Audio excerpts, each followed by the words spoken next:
Souvent, on recommande que le maire, d'ailleurs, ne préside pas. Bon, c'est une prudence.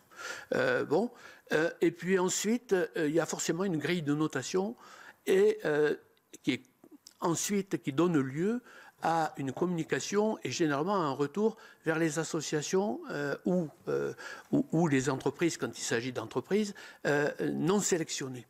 Alors, dans ce cas précis, le point qui est extraordinaire, c'est qu'il n'y a rien.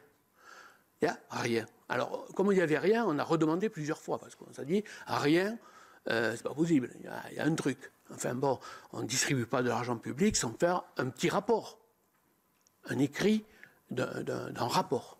Il n'y a même pas, sur le comité de sélection, il n'y a même pas un rapport simple. Il y a juste une liste d'associations avec le montant retenu. Et en plus, nous le savons, ce montant, il a été fait sur Excel, pour dire les choses, et il a pu être même modifié après le comité de sélection. Nous y reviendrons.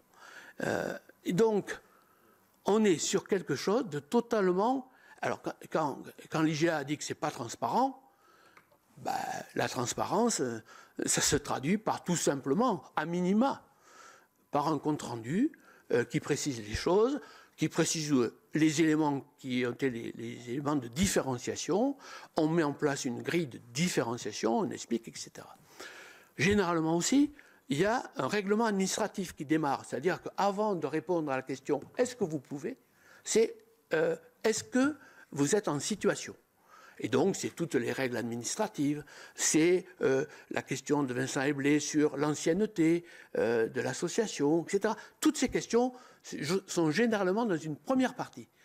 Et si l'association, je dis l'entreprise, parce que pour les mairies, c'est les entreprises souvent, si on franchit ce cap, on peut ensuite, effectivement, être partie prenante de l'appel d'offres. Bon, voilà. Dans ce cas précis, ce n'est pas du tout le cas. Rien, de rien, de rien, de rien.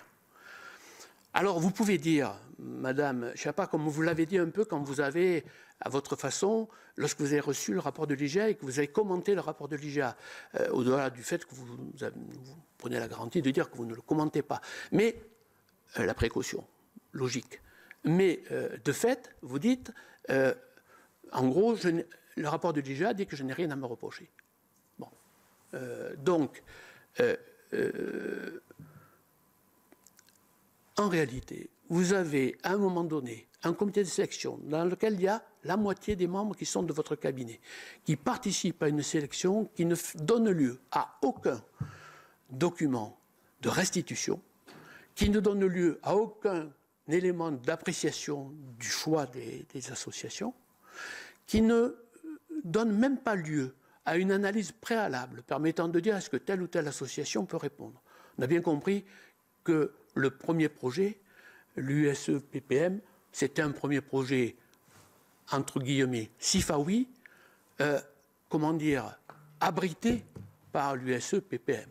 En réalité, il fallait que ce soit une association qui réponde et pas une personne physique, et donc l'USE-PPM apparaît tout d'un coup dans le paysage. Bon, il faut.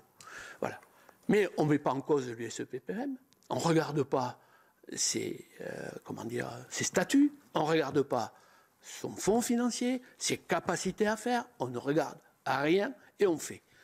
Même sujet pour reconstruire le commun, où en réalité on est sur une association qui vient de démarrer, qui n'a aucun passé, et qui rien que pour ça, pour ces raisons-là, n'aurait jamais pu pouvoir trouver ailleurs, où que ce soit, plus de 300 000 euros de subventions. Ça n'existe nulle part.